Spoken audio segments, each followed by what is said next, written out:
Bismillahirrahmanirrahim.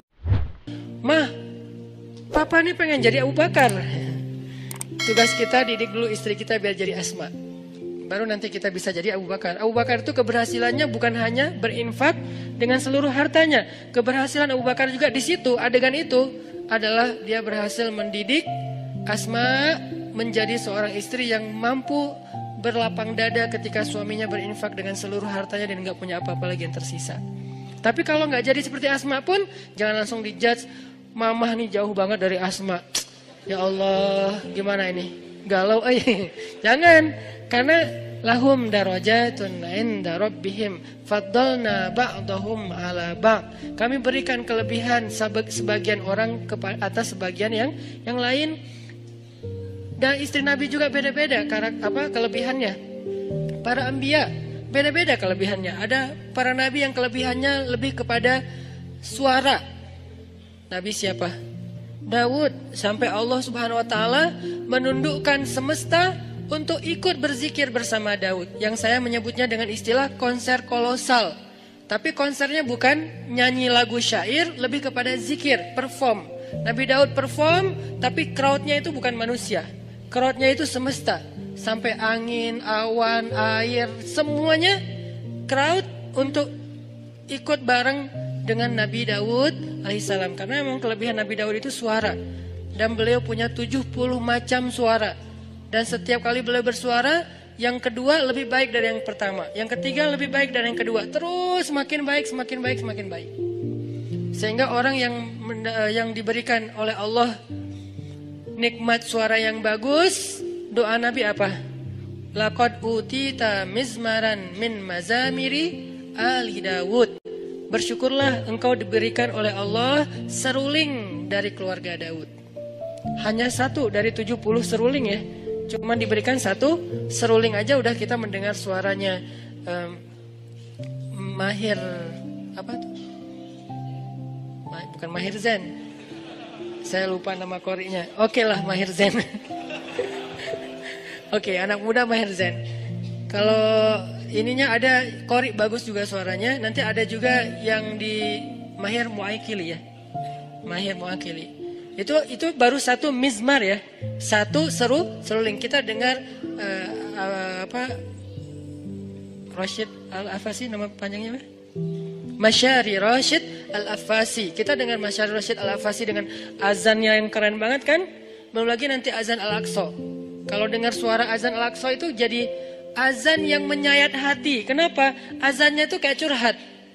Aqsa kok gini-gini amat ya. Kesannya kayak gitu tuh. Dari azannya tuh saya kayak membaca, kasihan ya Masjid Al-Aqsa, kok kita gini-gini amat ya. Nah itu dari suara serak-seraknya azan Al-Aqsa. Nanti belum lagi suara bacaan Ad-Dagriri, azannya Syekh Ad-Dagriri, kalau nggak salah Hamdi Ad-Dagriri di Mekah, kayaknya ini lagi naik daun juga sekarang selain Mahir Muakili. Ini semuanya mizmaran, satu seruling.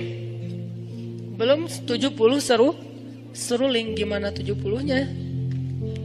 Jadi memang Allah kasih fadl, Allah kasih keutamaan. Nanti Nabi Sulaiman, anaknya Nabi Daud, beda lagi keutamaannya. Kalau Nabi Daud keutamaannya di suara, Nabi Daud keutamaannya di tenaga fisiknya sampai Allah lunakkan besi di tangan Nabi Daud. Kalau Nabi Sulaiman, Allah lunakkan Allah tundukkan bukan besi, bukan semesta, tapi jin. Jinnya pun bukan jin yang hanya jin beriman, bahkan jin yang tidak beriman pun tunduk. Syaitan namanya. Kalau jin beriman kan jin doang ya. Kalau jin yang tidak beriman syaitan. Syaitan aja tunduk. Kenapa? Takut sama Nabi Sulaiman. Kami tundukkan angin. Ini fadlnya Nabi Sulaiman.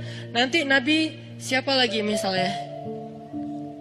Nabi Musa. Allah kasih fadl tersendiri berbeda dengan saudaranya Harun. Harun fadlnya lisan. Musa fadlnya kegagahannya, kekuatan azamnya, kekuatan fisiknya. Sehingga ketika mereka berdua kolaborasi, ini jadi sebuah revolusi yang luar biasa. Ngalahin Fir'aun, ngalahin Haman, ngalahin Korun, bahkan ngalahin Samiri. Kan banyak nama-nama tokoh antagonis pada era itu kan. Firaun, Haman, Korun, Samiri ini kan antagonis semua nih. Jadi penjahatnya. Terus superhero-nya, superhero. Jagoan-jagoannya, Musa, Harun, Masyitah, apalagi nanti Asiyah, kan banyak kan jagoan-jagoan yang keren-kerennya nih. Jadi intinya adalah fadl. Setiap orang diberikan fadl. Jadi kalau kita ngelihat ada istri, ada suami yang mungkin kalau dibandingkan dengan orang lain dia kurang di sini, jangan langsung dijudge kok dia gini-gini amat ya. Ada fadl yang dia miliki yang orang lain nggak punya. Toh sahabat juga gitu. Abu Bakar dengan Umar, coba lihat bedanya. Abu Bakar dengan kelembutannya bermanfaat untuk umat.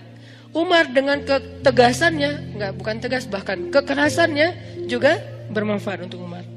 Nanti ada Utsman dengan malu-malunya tetap bermanfaat juga buat umat. Sifat malu aja jadi kebaikan. Ali dengan sama sih pemalu, cuman beda adegan, beda cerita. Tapi sisi lainnya Ali dengan kesatrianya bermanfaat untuk umat. Intinya teman-teman, nggak boleh kita memaksa semua orang itu dengan satu model.